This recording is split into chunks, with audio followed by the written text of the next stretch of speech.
अब थोड़ा सा वन बाय वन सब्जेक्ट्स पे डिस्कस हम करेंगे। रीजनिंग में कितने टॉपिक आते हैं और क्या इंपॉर्टेंट है, दोनों बातें करते हैं। रीजनिंग में आप ये देख लीजिए, मैं ये पीडीएफ टेलीग्राम पे शेयर करा दूंगा, इस वीडियो के डिस्क्रिप्शन में इसकी लिंक मिल जाएगी, तो आप आराम से इसको बाद में देख लेना, क्योंकि अभी वीडियो में आपको उतने अच्छे से दिखाई नहीं देगा, बट फिर भी मैं साइड हो जाता हूं ताकि आप इसका स्क्रीनशॉट ले सकें। ये सारे वो चैप्टर्स हैं जो परीक्षा में पूछे गए हैं और पूछे जाते हैं, लेकिन आपको पता है कि एक ही शिफ्ट में सारे चैप्टर्स नहीं आ सकते हैं, तो हमने यहां पे एक ट्रेंड भी यहां पे कैलकुलेट करा है, ये आप देख सकते हैं। इसको आप आराम से पढ़ना, तो आपको पता चलेगा कि किससे कितने सवाल जनरली आते हैं। तो एनोलॉजी हो गया, शब्दकोश यानी डिक्शनरी, ऑड वन आउट, है ना, कोडिंग डिकोडिंग। पिछले साल की जो परीक्षा थी उसमें आपके जो सवाल थे, कौन से वाले सवाल, ये जो होते हैं ना, कथन, कार्रवाई, कथन, निष्कर्ष, इन्होंने काफी धूम मचाई थी। इनके 5-5, 8-8 सवाल एक शिफ्ट में आए थे, तो आप उम्मीद कर सकते हैं कि इस बार भी ऐसा हो, है ना। लेकिन बात वही है कि कुछ दिन आया, फिर कुछ दिन उनको हटाया, कुछ दूसरे चैप्टर्स आए, तो ये चलता रहेगा। लेकिन पिछली बार ये एक नया पैटर्न ऐड हुआ था और इनमें भी एक विशेष प्रकार का पैटर्न आया था, वो हमारी टीम और हमारे जो टीचर्स हैं वो आपको पढ़ाएंगे, उसकी बाद में बात करेंगे, ठीक है। तो ये आप नोट कर लीजिएगा कि ये लगभग ट्रेंड रहा है रीजनिंग के इंपॉर्टेंट टॉपिक्स का, ठीक है।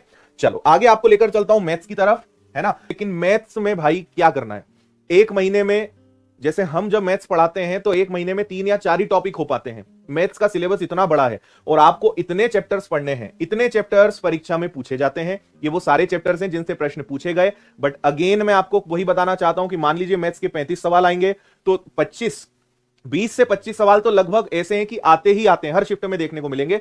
5-10 सवाल बदलते हैं, लेकिन वो बहुत बहुत इंपॉर्टेंट हो जाते हैं, क्योंकि मान लीजिए किसी का, आप समझ लीजिए कि अनुपात समानुपात हर शिफ्ट में आएगा, तो ये तो जनरली कर देंगे। लेकिन मान लो किसी शिफ्ट में उन्होंने बहुपद के या सांख्यिकी के कोई 4 एक सवाल पूछ लिए, तो अब ये दिक्कत हो जाएगा। और एक प्रश्न, एक नंबर भी इंपॉर्टेंट हो जाता है एग्जाम में, क्योंकि अगर उसको आपने नहीं करके आए तो आप वैसे ही हजारों लोगों में पीछे हो गए, है ना। तो ये सारे वो चैप्टर्स हैं जो आपको एग्जाम में पढ़ के जाना है। लेकिन फिर मैं आपको इसमें से कुछ इंपॉर्टेंट टॉपिक्स बता देता हूं। मैं सबके नाम पढ़ के नहीं बता रहा हूं और बहुत डिटेल में नहीं जा रहा हूं, क्योंकि कुछ चीजें तो आपको पता होंगी, अदरवाइज वीडियो 1-1.5 घंटे का बन जाएगा, है ना। तो हमें काम की बातें करनी है, ये आपको पता है, इसलिए मैं कुछ चीजें स्किप कर रहा हूं। बट आपको कहीं लगता है कि सर इस चीज के बारे में थोड़ा बताइए, तो आप कमेंट करना, मैं अलग से वीडियो बना के उसकी जानकारी दे दूंगा। अब मैं आपको वो टॉपिक बता रहा हूं जो मैथ्स में आपको सबसे पहले पढ़ना है और सबसे ज्यादा मजबूत करना है। और मैं एक चीज फिर यहां पे क्लियर करना चाहता हूं कि ये पिछले साल का और अभी जो आबकारी एग्जाम हुआ उसके ट्रेंड के आधार पे है ना। थोड़ा बहुत बदलाव होने की गुंजाइश है, लेकिन ट्रेंड लगभग वही रहेगा, ठीक है। मैथ्स की अगर बात करें, रीजनिंग की बात करें, तो रीजनिंग आराम से आप पूरा करके आ सकते हो। और मैथ्स में आप समझ लीजिए कि आप मान लो मैथ्स में आपके 35 सवाल आए, तो आप ये समझिए कि 25 सवाल हर कोई कर लेगा, है ना। ये 25 सवाल आप मान के चलिए कि काफी इजी तो नहीं कहेंगे, हम इसको मॉडरेट कहेंगे। लगभग 5 से 8 सवाल इजी रहेंगे बट कैलकुलेटिव रहेंगे, और 2-4 सवाल जो हैं आप मान सकते हैं कि ये बहुत ज्यादा डिफिकल्ट रहेंगे। लेकिन ऐसे सवालों की संख्या काफी कम होती है। तो अगर आपने सारे चैप्टर्स को एक ठीक ठाक पढ़ लिया, अपना बेस अच्छा कर लिया, तो आप 25 से 30 सवाल आराम से करके आ सकते हो, है ना।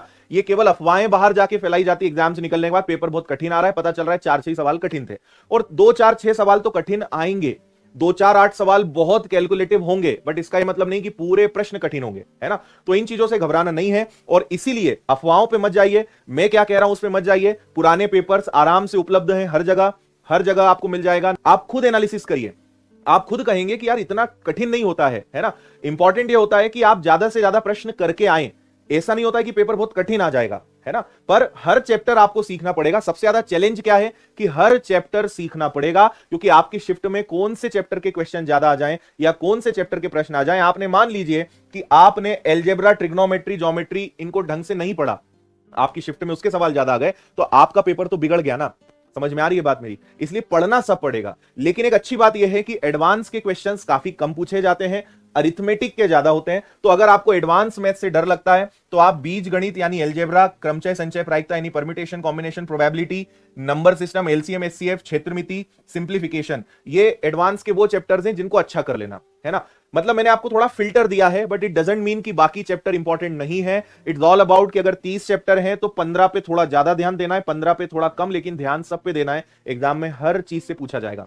लेकिन पिछले साल ये वो चैप्टर्स हैं जो सबसे ज्यादा लगभग हर शिफ्ट में पाए गए, और इनसे प्रश्न बनते ही बनते हैं। तो आपको ये अच्छे से देखकर जाना है। और मैं फिर कह रहा हूं कि आप प्रीवियस पेपर खुद 2-4 उठाओगे, आप खुद समझ जाओगे ट्रेंड कैसा होता है, और लगभग उसी ट्रेंड को इस साल भी फॉलो किया जाएगा। पूरी संभावना उसी बात की है।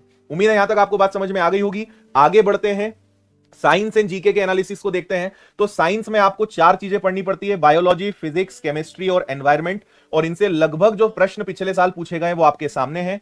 तो आप समझ लीजिए बायोलॉजी ऑब्वियसली इंपॉर्टेंट है, एनवायरमेंट, और ये सारे विषय विनर्स की एप्लीकेशन पे अगर आपने कोर्स लिया है तो ये सब उपलब्ध है, लाइव भी, रिकॉर्डेड भी, और अभी तो हमने प्रैक्टिस बैच फ्री कर दिया है तो वो भी आपको इसमें मिलेगा, है ना।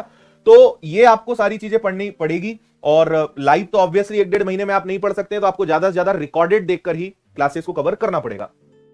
जीके में एमपी जीके आता है, विविध यानी स्टैटिक जीके, इतिहास, भूगोल, संविधान, अर्थशास्त्र, करंट अफेयर्स। तो आप यहां पे देख सकते हैं कि लगभग कितने सवाल ओवरऑल देखें तो कम से कम 10 से 15 सवाल साइंस के पूछे गए थे पिछले साल, और अगर जीके की बात करें तो करीबन 20 के आसपास सवाल जो हैं जीके से पूछे गए थे। डिपेंड करता है, 20 से 25 भी हो सकता है ना।